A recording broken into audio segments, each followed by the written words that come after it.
अगर आपने आज का लॉ नहीं समझा तो इस सीरीज के बाकी सारे लॉस आपके किसी काम के नहीं है। हाँ, मैं सीधे बोल रहा हूँ, क्योंकि अगर आपकी जुबान कंट्रोल में नहीं है तो आपकी पावर भी कंट्रोल में नहीं है। वेलकम टू द सीरीज, जहाँ हम एक एक करके द 48 लॉ ऑफ पावर को डिकोड कर रहे हैं और समझ रहे हैं लाइफ में कहाँ और कैसे करेक्टली यूज करना है। और अगर आपको अभी भी लगता है कि लोग बहुत अच्छे होते हैं, बस हमारा भला चाहते हैं, तो यहीं रुक जाओ, क्योंकि आज कुछ बिलीफ्स टूटने वाले हैं। मैं तुम्हें ना एक चीज क्लियर कर देता हूँ, कोई भी इंसान तब तक ही अच्छा है जब तक आप उसकी बाउंड्री पुश नहीं करते। जिस दिन लिमिट क्रॉस की, उस दिन असली चेहरा दिखा देगा। दिखाने की शक्ल अलग, खाने की शक्ल अलग। अगर आप नेब रहे हो तो लाइफ में सांप पाल रखे हो। लॉ नंबर 4 क्या कहता है? Always say less than necessary, मतलब जितना जरूरी है उससे भी कम बोलो। सुनने में सिंपल लग रहा है पर करने में उतना ही टफ है, क्योंकि आप कॉन्शियसली या अनकॉन्शियसली एक्स्ट्रा बोल देते हो। कॉन्वर्सेशन खत्म होते ही 5 से 10 मिनट बाद रियलाइज होता है ये नहीं बोलना चाहिए था। और ये आपके साथ भी हुआ होगा। आपने कभी नोटिस किया है लोग आपसे इन्फॉर्मेशन कैसे निकालते हैं? सबसे पहले बात करते हैं पर्चुएशन की। Reward, threats, challenge. कोई गिफ्ट देगा, कोई डिनर पे ले जाएगा, कोई प्रेस करेगा,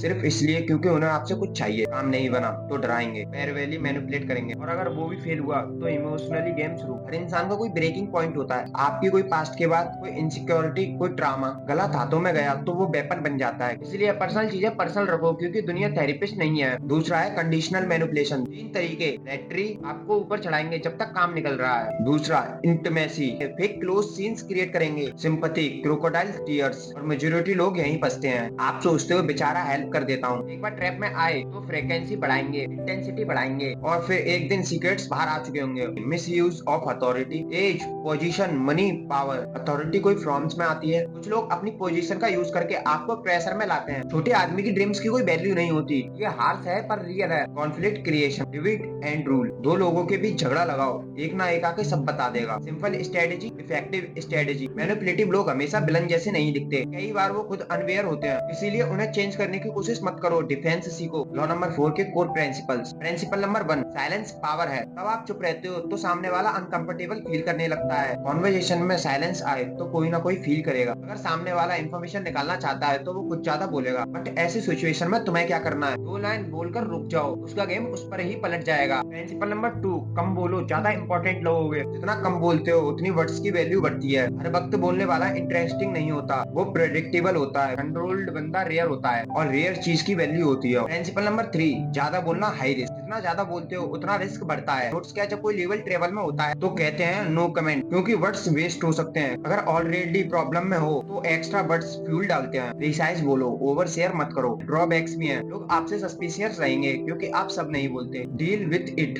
हर सिचुएशन में स्मार्ट दिखना जरूरी नहीं, कभी कभी थोड़ा सिंपल दिखना स्ट्रेटेजिक होता है। अगर हर वक्त सहाना बनोगे तो सामने वाला अलर्ट हो जाएगा। Attack normal, observe deeply. इन लॉस को अटैक के लिए यूज मत करो, डिफेंस के लिए करो। कम बोलो, ज्यादा देखो, और याद रखो इन्फॉर्मेशन ही पावर है। अगर आपने अभी तक चैनल सब्सक्राइब नहीं किया तो अभी कर लो। इस सीरीज का हर नेक्स्ट लॉ आपको देखना चाहिए।